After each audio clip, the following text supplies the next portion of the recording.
नमस्कार दोस्तों। आज मैं आप लोगों को माँ चंद्र घंटा की जन्म का कहानी सुनाने जा रहा हूँ। माँ दुर्गा के 9 अवतारों में से एक अवतार माँ चंद्र घंटा का है, जिनकी पूजा नवरात्रि के तीसरे दिन की जाती है। माँ चंद्र घंटा को चंद्रखंड, चंडिका और रणचंडी के नाम से भी जाना जाता है।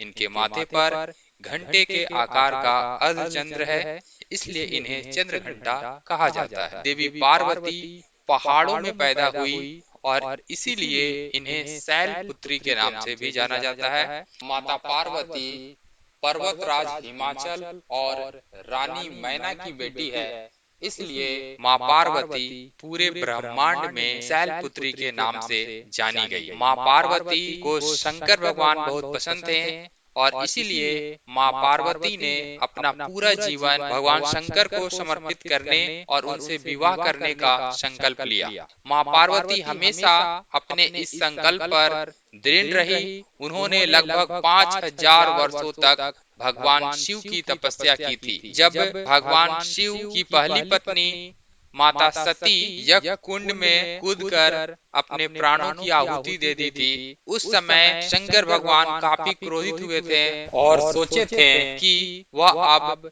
किसी और स्त्री से अपना विवाह नहीं करेंगे। और इसीलिए माता पार्वती जब शिव से विवाह के बारे में पूछी तो शिव भगवान ने पार्वती से कहा कि वह कभी अपने जीवन में किसी स्त्री से विवाह नहीं करेंगे। यह सुनने के बावजूद माता पार्वती ने शिव को जीतने के अपने संकल्प को नहीं खोया। वह सारी सुख सुविधाओं को त्याग कर भगवान शिव की तरह ही पहाड़ों में रहने लगी और दिन रात तपस्या करने लगी।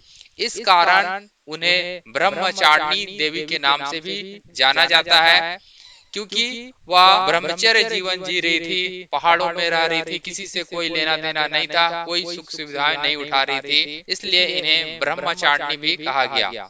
पार्वती की निरंतर तपस्या ने भगवान शिव का ध्यान अपनी ओर आकर्षित किया और भगवान शिव ने पार्वती की परीक्षा लेनी चाहिए। भगवान शिव ने परीक्षा लेने के लिए ब्रह्मचारी रूप धारण किया और पार्वती से मिलने पहुंचे।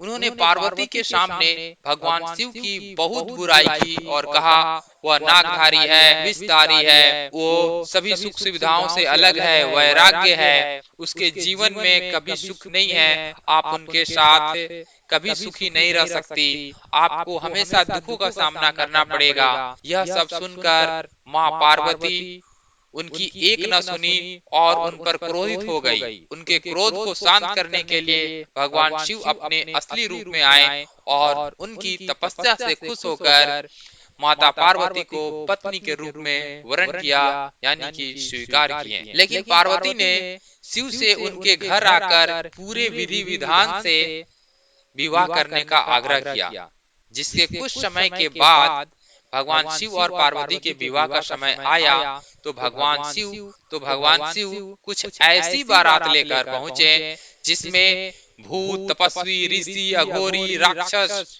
सभी लोग शामिल थे। सबसे अचंभित करने वाली बात तो यह थी कि भगवान शिव के गले में फूलों के स्थान पर सांपों की माला थी। इसके अलावा भगवान शिव के शरीर पर वस्त्रों की जगह शमशान के राख लिपटी हुई थी। उस वक्त भगवान ऐसी स्थिति में आए थे कि कोई भी उन्हें देखकर डर जाए, उनकी हालत खराब हो जाए। हमारे शिव तो सभी के देव हैं, चाहे वह भूत हो, पिशाच हो, राक्षस हो, देव हो, मनुष्य हो, जानवर हो, सभी लोग हमारे शिव भगवान से प्रेम करते हैं। उस वक्त पार्वती ने भगवान शिव को शर्मिंदगी से बचाने के लिए माँ चंद्र घंटा का भयानक अवतार धारण किया। पार्वती ने जैसे ही चंद्र घंटा अवतार लिया तो उनके शरीर पर 10 भुजाएं प्रकट हो गई। उनके 4 दाहिने हाथों में कमल का फूल, तीर, धनुष और जपमाला थी और 5वें दाहिने हाथ में अभय मंडल थी। इससे विवाह में शामिल हुए सभी लोगों का ध्यान भगवान शिव से हटकर माँ पार्वती पर चला गया और सभी अचंभे में रह गए। कुछ देर बाद पार्वती भगवान शिव के पास पहुंची और उन्होंने भगवान शिव से प्रार्थना की, हे स्वामी, आप इस समय सभी का भय दूर करें। उनकी विनती सुन भगवान शिव चंद्रशेखर अवतार में अवतरित हुए। इसके बाद भगवान शिव और पार्वती विवाह के मंडप पर बैठे और इस तरह से माँ पार्वती और शिव का विवाह संपन्न हुआ। माँ चंद्रघंटा अपने भक्तों पर सदैव कृपा बनाए रखती है। जो भी माँ की सच्चे मन से आराधना करते हैं, माँ उनके जीवन की सारी बाधाएं और समस्याओं को हमेशा के लिए समाप्त कर देती है। उस पर माँ चंद्रघंटा की हमेशा कृपा बनी रहती है। माँ चंद्रघंटा के इस कहानी से आप लोगों को यह सीख मिलती है कि आप जिस चीज पर अड़ जाएं, जिस चीज के बारे में आप सोच लें कि हमें यह चाहना है, हमें यह प्राप्त करना है, तो किसी भी परिस्थिति में आप अपने लक्ष्य से हटे नहीं, अपने लक्ष्य को छोड़े नहीं। इसके अलावा भगवान शिव से अपने विश्वास को भी नहीं डिगने दी। इससे यह पता चलता है कि भगवान के प्रति भी हमारा विश्वास रहना चाहिए और अपने लक्ष्य के प्रति भी। और इन दोनों पर जब हमारा विश्वास रहेगा, तभी हम अपने लक्ष्य को प्राप्त कर पाएंगे और तभी हमारा कल्याण हो सकता है। अर्थात आप किसी भी परिस्थिति में हो, लेकिन अपने लक्ष्य को नहीं छोड़ना चाहिए। इसके अलावा भगवान से भी अपने विश्वास को कभी नहीं डिगने देना चाहिए, तभी हमारा कल्याण होता है। जय माँ चंद्रघंटा, जय सनातन धर्म, जय श्री राम।